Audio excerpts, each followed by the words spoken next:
ದಾಸರಹಳ್ಳಿಯ ಚಿಕ್ಕಬಾಣಾವರದಲ್ಲಿ channel ಹೆಸರು ಹೇಳಿಕೊಂಡು roll call, guarantee news cameraman ಎಂದು ಹೇಳಿಕೊಂಡು ರೋಲ್ ಕಾಲ್, ಮೊಬೈಲ್ ಅಂಗಡಿಗೆ ಟ್ರಿಮ್ಮರ್ ಕೇಳಿಕೊಂಡು ಬಂದು ಧಮಕಿ, ಚಿಕ್ಕಬಾಣಾವರದ ಮೊಬೈಲ್ ಅಂಗಡಿಗೆ ಬಂದು ರೋಲ್ ಕಾಲ್, ಮೊಬೈಲ್ ಅಂಗಡಿ ಮಾಲೀಕನಿಗೆ ಅವಾಚ್ಯ ಶಬ್ದಗಳಿಂದ ನಿಂದನೆ, ಮೊಬೈಲ್ ಖರೀದಿಸಲು ಬಂದ ಇತರರಿಗೂ ಅವಾಚ್ಯ ಶಬ್ದಗಳಿಂದ ನಿಂದನೆ, ಮನಬಂದಂತೆ ಮಾತನಾಡಿ ಹೊಡೆಯಲು ಮುಂದಾದ ಗ್ಯಾರಂಟಿ ಚಾನೆಲ್ನ ಕ್ಯಾಮರಾಮನ್ ಎಂದು ಹೇಳಿಕೊಂಡು ಬಂದ ಯುವಕ ಅಂಗಡಿ ಮಾಲೀಕ ಜಿತೇಂದ್ರ ಕುಮಾರ್ ಅಂಗವಿಕಲನಾಗಿದ್ದು ಚಿಕ್ಕಬಾಣಾವರದಲ್ಲಿ ಮೊಬೈಲ್ ಅಂಗಡಿ ಇಟ್ಟುಕೊಂಡಿದ್ದಾನೆ.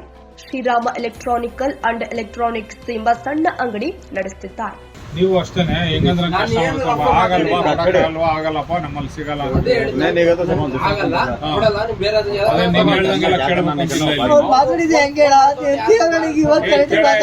ಹೇಳಿದ್ದೆಲ್ಲ ಕೇಳಬೇಕು ಅಂತ ರೂಲ್ ಇಲ್ಲ. ಅವ್ರ ಹ್ಯಾಂಡಿಕ್ಯಾಪ್ ಅವ್ರು ಮಾಡಿ ಮಾತಾಡಿದ್ರು ಅವರು. ನಾನು ಏನು ಒಂದು ತಪ್ಪು ಎರಡು ಕೆಡ್ದಾಗ ಮನುಷ್ಯನ ಕೇಳ್ರಿ. ನೀವು ನಗ್ಬೋದು, ನಗ್ಬೋದು, ಇಲ್ಲ ನಿನಗೆ ಅರೆಸ್ಟ್ ಇಲ್ಲ, ನಿನಗೆ ಅರೆಸ್ಟ್ ಇಲ್ಲ.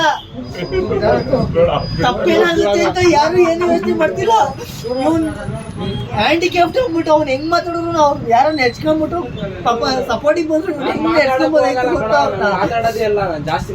ಇವಾಗ ಮಾತಾಡ್ತೀರ ತಪ್ಪೇನೆ ದೊಡ್ಡವ್ರ ಮುಂದೆ, ಸರಿನಾ? ಅದು ಫಸ್ಟ್ ತಿಳ್ಕೊ. ಇವಾಗೂ ತಪ್ಪೇ ಮಾತಾಡ್ತಿರೋದು. ಯಾರ ಮುಂದೆ ಹೆಂಗ್ ಮಾತಾಡ್ಬೇಕಾದ್ರೆ ತಿಳ್ಕೊ ಫಸ್ಟ್.